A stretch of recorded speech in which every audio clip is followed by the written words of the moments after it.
Bonsoir à toutes et à tous, heureuse de vous retrouver. Bienvenue à cette édition. Tout de suite, les titres du journal. Le ministre d'État chargé du développement et de la coordination de l'action gouvernementale, Abdoulaye Biotchane, s'est rendu ce mardi 28 juin 2022 sur le site abritant les logements sociaux à Wedo, commune d'Abomey-Calavi. Au titre des 20 000 logements sociaux et économiques prévus par le gouvernement Patrice Talon, le site de Wedo va abriter 10 849 logements sur une superficie de 235 hectares. Plus de détails dans ce 19h.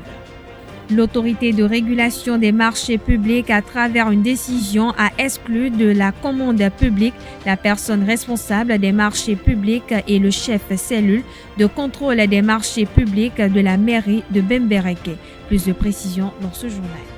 Le Centre des œuvres universitaires et sociales d'Abomey-Calavi, COUS-AC, a organisé la phase finale de la deuxième édition du concours sur l'innovation en milieu universitaire ce mardi à l'Institut de mathématiques et de sciences physiques de Dangbo. Le compte-rendu dans un instant.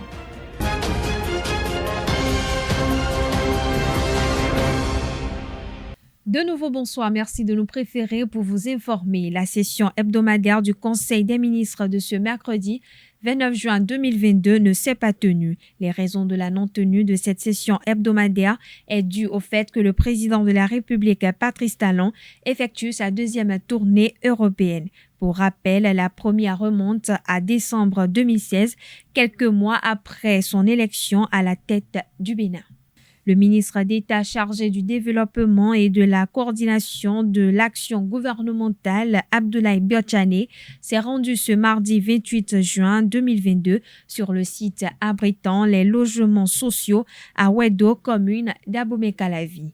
Au titre des 20 000 logements sociaux et économiques prévus par le gouvernement Talon, le site de Wedo va abriter 10 849 logements sur une superficie de 235 hectares. Le projet comprend des logements individuels et des logements collectifs. Selon le directeur général du CIMO, sur les 10 849 logements, 3 035 sont pratiquement achevés. À en croire Achille Rousseau, toutes les dispositions ont été prises pour faciliter la vie aux citoyens. Après sélection, ils ont la possibilité de payer mensuellement un montant défini sous forme de loyer étalé sur au moins 25 ans. Il n'y a donc aucune pression sur les populations, a indiqué le directeur général de CIMO.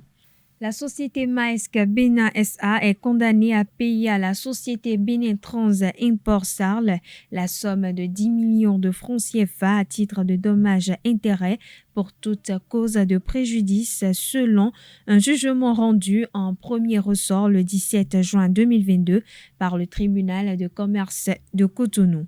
Une cargaison de 10 conteneurs de 4 800 sacs de farine de blé commandés par la société Bénin Trans Import Sarl devait être réceptionnée le 7 octobre 2021 au port de Cotonou.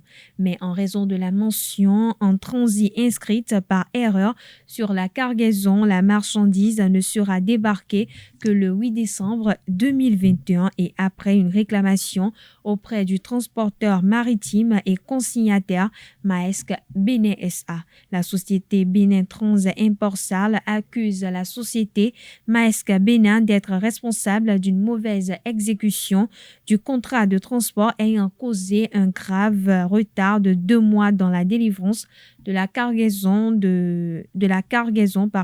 et l'avarie de 517 sacs puis 22 sacs déchirés. Ceci grâce à une expertise attestée par un huissier. Maersk Bénin rejette l'expertise et les moyens soulevés par la société Bénin Trans Import Sarl. Cependant, Maersk Bénin reconnaît être redevable de 2 537 472 000 francs CFA, représentant les frais supplémentaires de sortie de la cargaison qu'elle s'engage à restituer. Pour le tribunal, la société Maersk Bénin Sarl est responsable des préjudices subis par la société Bénin Trans Import Sarl. L'autorité de régulation des marchés publics ARMP, à travers une décision en date du 2 juin 2022, a exclu de la demande publique la personne responsable des marchés publics et le chef cellule de contrôle des marchés publics de la mairie de Bembereke. Du 13 2022 au 12 juin 2027, Sourougou Masso Roger, personne responsable des marchés publics de la mairie de Bembereke, et Gounou Saka Dori, chef cellule de contrôle des marchés publics, ne pourront passer aucune commande publique. L'ARMP, à travers une décision date du 2 juin 2022, les a exclus suite à une auto-saisine dans le cadre de la procédure d'appel d'offres numéro 53/007/MC-BKE- F et FADNAF-SG-PRMP-SP-PRMP-22 relatif à la construction d'un module de 5 boutiques de rez-de-chaussée avec latrine incorporée à Bembereke, Kossou Lo2, qui a révélé des irrégularités. La statue de l'Amazone érigée derrière la présidence de la République du Bénin refait l'actualité depuis quelques jours. Complètement achevée, à en croire les images sur les réseaux sociaux, la statue réjouit le grand public. À cet effet, quelques citoyens de la ville de Cotonou livrent leurs impressions. Suivons-les au micro de Aneldo. Je dis bravo à ceux qui l'ont érigée et qui ont pensé à ces Amazones d'hier. Je dirais au gouvernement de la rupture que c'est une bonne chose. Présidence nous confine. J'ai eu tout de suite une bonne impression parce que je me dis, voilà des trucs qui révèlent notre culture. Les Amazones. Beaucoup ne savent pas ce que sont ces dames-là. Hier, dans le royaume de Dahomey, c'est des femmes qui ont fait des merveilles. Quand on me parle de ces Amazones à Kétou et leur retour, c'est fascinant d'entendre qu'aujourd'hui, qu'un chef d'État vraiment pense à ce qu'on peut vraiment représenter un truc comme ça par la statue que je suis en train de voir, c'est faire honneur aux femmes. Des femmes braves, on en a besoin. Mais il ne faut pas implanter une statue d'Amazone à fin régionaliste. Non. Le Bénin est un et indivisible. Il y a eu beaucoup d'Amazones. Et aussi, il ne faudrait pas créer la jalousie au sein de nos parents. Précisément de mes parents, de la lignée des Wegba David Abomey et des autres peuples. Parce qu'il y a beaucoup d'Amazones qui ont vaillamment défendu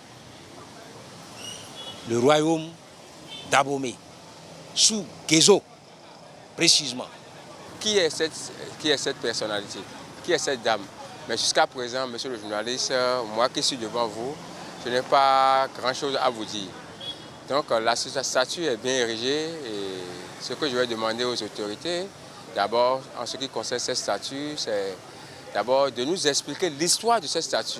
Si c'est l'Amazone Tassirankwe ou c'est l'Amazone Naga qui a égorgé le commandant Foras français qui dirigeait l'expédition militaire en 1892 dans la vallée de l'Ouémé. Cette Amazone qu'on appelait Amazone Naga a promis au roi Béanzin qu'il va égorger avec sa dent un soldat français. Et il l'a fait. Amazon. Mais Amazon, non, mais tout le temps, Nyonde le de boyi Amazon boyi bo fo anwa. Nous t'en romain. C'est tout. Bon, dédé mais bon, il y a tassi ndé. Mais belle caro de il faut nan nous aider. Donc nous aussi et yo voyons de historicité statue et entendu au montona. Heureusement ça y est et on beau diacho mais nous minaze wa do ko nous vi miton le bon mi de sou minaze do nous na do e ya kaka et donc quand étoile rouge sin ko bio filero azome et lori so kana ko di mena kan ko ton bio filero azome ti meton nous e historicité ton histoire nous ton et donati menmi. Parlons sport dans cette édition. 4 arbitres béninois de handball participent du 1er au 8 juillet 2022 à un stage de passage de grade continental à Abidjan. À 24 heures de leur départ, le comité exécutif de la Fédération béninoise de handball s'est entretenu avec eux ce mardi à son siège à Guedjkomende afin de booster leur morale et leur prodiguer des conseils pour une bonne représentativité du Bénin. Louis Rouyandandé, trésorier général adjoint de la fédération, a porté la voix de ses collègues au cours de la séance. Suivez plutôt. Le président a voulu que nous tenions cette séance, pas pour vous acculer davantage. Je sais combien de fois vous êtes stressé. Moi, personnellement, je sais. Et je voudrais quand même que vous baissiez, d'accord, avec eux. Soyez relax. Soyez très relax. Vous n'allez pas, ou comme on le dit, un concours. Vous allez confirmer ce que vous savez. Ce que vous savez faire, qui vous a d'ailleurs valu la place que vous occupez actuellement. Et donc, vous n'allez pas en mission ou dire, bon, je vais montrer que je suis le super héros. En toute chose, il y a la solidarité. Donc là, ce qu'on va pour ces regroupements, les points essentiels, après ce que le SGA a dit, il faut vous montrer solidaire. Il ne faut pas qu'on sente que c'est Ins qui est toujours dans son petit coin. Non, le sport n'aime pas ça. Et donc, lorsque vous avez la chance de vous retrouver avec les autres collègues, vivez fraternellement. Moi, j'ai telle expérience, ceci, cela, et on fait le brassage. Les autorités qui sont là-bas, qui sont en train de vous observer, diront que ceux-là peuvent vivre en société. Et donc, on peut leur faire confiance. Ce sont des détails que nous n'arrivons pas à maîtriser, qui nous créent, d'accord, de soucis après. On ne le souhaite pas pour vos athlètes, mais pour nos athlètes que vous êtes. Et on ne voudrait pas que, sur la terre étrangère là-bas, que vous fassiez pied de figure. J'ai dit tout à l'heure que ce sont vos qualités qui vous ont amené là où vous êtes. Ce n'est pas du favoritisme. Ce n'est pas je suis le frère de X, je suis le frère de Y. C'est le talent. Quand on est à un regroupement, il faut se faire remarquer par des détails. Nous sommes tous des arbitres. Nous savons officier. On sait appliquer les règles du jeu et tout ça. Chacun doit se vendre par quelque chose de plus que l'autre. Et c'est dans ça là qu'on fait des sélections. Aujourd'hui, la technologie a évolué et tous les matchs sont filmés. Vos séquences d'action, on les a en clip. Et pour apprécier un arbitre, c'est pas on va vous faire ça, vous dire ici, tu n'as pas fait ci. Non, on vous met les clips là. Vous voyez vous-même en action, vous ne pouvez plus piper mot. Donc faites attention. Les zones sensibles, il faut être prêt. Je vous fais assez confiance. Je sais que nous avons la relève de qualité. Vous n'allez pas là-bas pour faire pied de figure. Caliste Adampo, secrétaire général de la Fédération, a invité les arbitres stagiaires au respect du protocole mis en place par la Confédération africaine de handball dans le cadre du stage. Nous n'allons jamais cesser de répéter. C'est une opportunité pour vous individuellement, mais c'est également une opportunité pour la Fédération béninoise de handball. Et comme on vous l'avait signalé, vous avez des devoirs de vous comporter comme des ambassadeurs, d'abord du Bénin et les ambassadeurs de la Fédération béninoise de handball.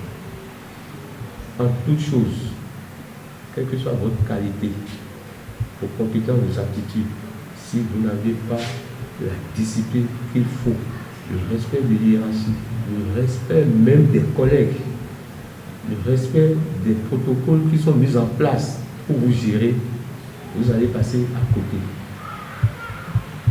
Le milieu sportif est tel que on vous laisse la liberté de faire ce que vous voulez, mais en temps opportun, vous allez constater les résultats de vos comportements. Ce n'est pas évident qu'au fur et à mesure, on attire votre attention sur vos mauvais comportements. Si nous on est dans l'environnement, on peut le faire. Mais vous êtes laissé à vous-même et à la fin, à côté de vos résultats techniques, il y aura forcément le résultat de votre conduite. La séance d'échange s'est déroulée en présence du président de la commission centrale d'arbitrage et celui de la commission régionale d'arbitrage. Au nom de ses pairs, Safiou Béré-Béré, a exprimé ses gratitudes à leurs formateurs et a pris l'engagement d'honorer le handball béninois lors de ce stage continental. Avant de partir, remercier tous ceux-là qui ont consenti des efforts. Dès le premier jour, on a commencé, on a mis pied à la salle d'arbitrage. Nous aimerions remercier nos instructeurs qui n'ont ménagé vraiment aucun effort pour nous aider, qui déjà dès les premiers instants nous ont fait confiance et qui, sans aucune expérience, déjà nous ont laissé la main, nous ont permis non seulement de faire les théories et en même temps de mettre en pratique cela. Et il faut dire que ça a vraiment contribué à notre développement, à notre apprentissage, parce que la théorie sans la pratique, ça ne donne rien. Donc, malgré qu'on n'ait aucun badge, ils nous ont permis déjà de siffler des matchs de championnat national. Et vraiment, nous tenons à les remercier et pour les cours, les conseils qu'ils nous ont donnés chaque fois au niveau des cours. Aussi, les pressions qu'ils nous ont mis quand c'est nécessaire, nous tenons vraiment à les remercier pour ça, parce que c'est ça aujourd'hui qui fait quand on se retrouve et qu'on parle, ou bien quand on parle avec nos collègues d'autres pays, on se dit, ah vraiment, nous avons eu la chance d'avoir des aînés de tel calibre-là qui nous poussent à aller à tel niveau. Et merci au comité exécutif de la Fédération béninoise de handball qui nous a permis d'être là aujourd'hui, qui a mis les moyens nécessaires pour qu'on puisse saisir cette opportunité-là. Parce que l'opportunité, elle est venue, mais on pouvait ne pas la saisir. Et parce qu'eux aussi nous ont fait confiance, aujourd'hui nous ont permis d'avoir cette opportunité-là pour franchir ce cap-là. Maintenant, la balle est dans notre camp. Parce que tout ce qu'il y a à savoir, tout ce qu'il y a à connaître, tout ce qu'on doit nous donner, nous l'avons. Honnêtement, nous l'avons. Et nous remercions tout le monde sportif qui nous a donné ces moyens-là. Nous allons en mission pour représenter le handball béninois et le béninois. Et cette mission, par la grâce de Dieu, du Saint-Esprit, comme l'a dit le président de la CCA, nous allons revenir avec les résultats plus que ce que vous attendez de nous. Le Centre des œuvres universitaires et sociales d'Abomey-Calavi COUS-AC a organisé la phase finale de la deuxième édition du concours sur l'innovation en milieu universitaire ce mardi à l'Institut de mathématiques et de sciences physiques de Dangbo. Cette année, les candidats provenant de l'UAC, l'UNESTIM et de l'UNA ont proposé des solutions dans 8 domaines, entre autres l'agroalimentaire ou l'agrobusiness, le génie civil, la mécanique, l'électronique et de la robotique et les énergies renouvelables. Reportage Seton Delarios à Djagwelo. Le Centre des œuvres universitaires et sociales d'Abomey-Calavi COUS-AC promeut l'innovation dans les universités sous sa juridiction. C'est à travers le concours sur l'innovation en milieu universitaire CIMU, dont la phase finale de l'édition 2022 se tient à l'Institut de mathématiques et de sciences physiques de Dangbo. Pour le compte de 2022, De 3 domaines, nous sommes passés à 8. Et de 15 candidatures, c'est 118 dossiers qui ont été reçus, dont 23 sélectionnés pour la phase finale. L'édition de cette année s'est enrichie de nouvelles disciplines telles que la biotechnologie, pharmaceutique, l'intelligence artificielle, les énergies renouvelables, l'agroalimentaire, les génies civils, mécaniques, électroniques et la robotique. Les candidats ont à tour de rôle présenté leur projet d'innovation devant un jury présidé par le directeur général de l'Agence béninoise de valorisation des résultats de la recherche et de l'innovation technologique. J'ai fait comme projet un vélo solaire. Le vélo solaire consiste à réduire les gaz à effet de serre dans l'environnement, en particulier le CO2, par l'utilisation d'un vélo électrique dont la source de recharge est le soleil. Mon projet d'innovation porte sur l'étude et la réalisation d'une dépulpeuse de café. Et donc, nous espérons qu'à travers cette réalisation, l'État puisse réellement subventionner la relance de la filière du café. J'ai proposé une solution innovante, la culture d'un fourrage qui peut permettre aux éleveurs d'alimenter leurs animaux afin de réduire le coût d'alimentation vu la hausse des prix actuels. La solution que je propose aux Béninois est un système de désinfection qui vont leur permettre d'ouvrir le toit de leur maison sans se déranger et aussi de tirer profit pour ceux qui sont au nord de l'air frais que donne la montagne pour conserver leurs aliments. Le président du jury loue l'initiative du COUS AC. Je remercie la DECOUS pour cette entreprise ardue mais noble. L'invention en milieu universitaire est très importante pour notre pays. Les grands pays se sont développés à partir de la recherche et surtout la recherche universitaire. Le recteur de l'INSTIM a exhorté les étudiants à affûter leurs armes pour la prochaine édition. 2023 est déjà lancé. Commencez par vous préparer. Vous connaissez déjà les règles du jeu, mais la barre est encore montée. Ce ne serait pas facile. C'est une course de vitesse et de fond à la fois. Comme c'est la science, on ne fait pas de distinction de gens. Cependant, à des moments donnés, on peut accorder une toute petite place à la jeune féminine. Le COUS AC a primé les 2 meilleurs dans chaque catégorie. Les premiers sont repartis avec des tablettes et des enveloppes financières de 50 000 francs CFA. Les deuxièmes ont reçu quant à eux des smartphones plus 30 000 francs CFA. Les finalistes ont reçu chacun une somme de 20 000 francs CFA. Pour finir, le tournoi de football Afosogbe a démarré le lundi dernier au stade René Pleven de Cotonou avec en ouverture la victoire de Plakodji sur l'Académie Vlagbe 4-0. 24 équipes sont engagées dans la compétition qui va s'achever au mois d'août. Le reportage est signé Setonde Larios Adjagweno. C'est le tournoi Afosogbe. Afosogbe, le tournoi de promotion des jeunes footballeurs béninois, a pris son envol au stade René Pleven de Cotonou ce lundi 27 juin 2022. Pendant 2 mois, les joueurs de Cotonou et de ses environs vont exprimer leur talent à travers ce cadre créé par Massime Awanso. Notre objectif, c'est d'aider les jeunes talents et de se montrer. Et dites-vous aussi qu'il y a des joueurs qui sont dans des coins qu'on n'arrive pas à détecter. Ce tournoi-là permet aux dirigeants de faire sortir les joueurs de tous les coins de Cotonou comme dans des villages. La belle preuve est que Révier doit jouer le mercredi contre AS Cotonou. On peut aussi avoir la chance de détecter certains joueurs parmi eux. 24 équipes dont 12 de centres de formation de football répartis en 4 poules participent à la compétition. En match inaugural, la jeunesse sportive de Plakodji a étrié l'Académie Vidagbe 4-0. Dans la première période, on a bien joué, mais on n'a pas pu marquer beaucoup de buts, avec 2 buts dans la première période.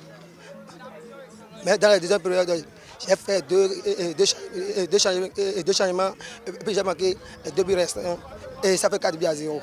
Ça ne voudra pas dire que nous sommes déjà sortis de la compétition. Ça veut commencer, comme je l'ai dit, on va travailler. On a vu ce qui n'a pas marché au niveau du bloc défensif, au niveau des réactions, ce qui n'a pas marché. On va corriger pour revenir et pour rentrer dans la compétition. À l'issue du premier tour, les 3 premières équipes de chaque poule vont valider leur ticket pour les 8e de finale. Les entraîneurs de Plakodji et de Vidagbe affichent leurs ambitions. Pour cette compétition, c'est d'abord d'évaluer ce qu'on fait avec les enfants, de voir leur niveau de progression, qu'est-ce qu'il y a à faire encore, et aussi de voir aussi nous-mêmes de nous auto-évaluer pour voir ce qu'on fait, qu'est-ce qu'on peut faire de notre côté pour qu'on puisse améliorer les capacités, les performances des joueurs pour servir de relève à notre nation. Et aussi, comme on a dit que c'est les directeurs sportifs viendront faire la détection. S'ils voient un petit qui est bon, nous sommes prêts à aller à la table. Nous sommes venus ici pour remporter le trophée et puis monter la qualité de nos joueurs. Pour mémoire, le tournoi Afosogbe a révélé depuis sa création plusieurs joueurs à l'image de Salim Bawa, de Jérôme Bonou et de Simon Adingra. Voilà, chers internautes, ainsi prend fin cette édition. Merci pour votre attention. Je vous dis à très bientôt à la même heure pour le même plaisir.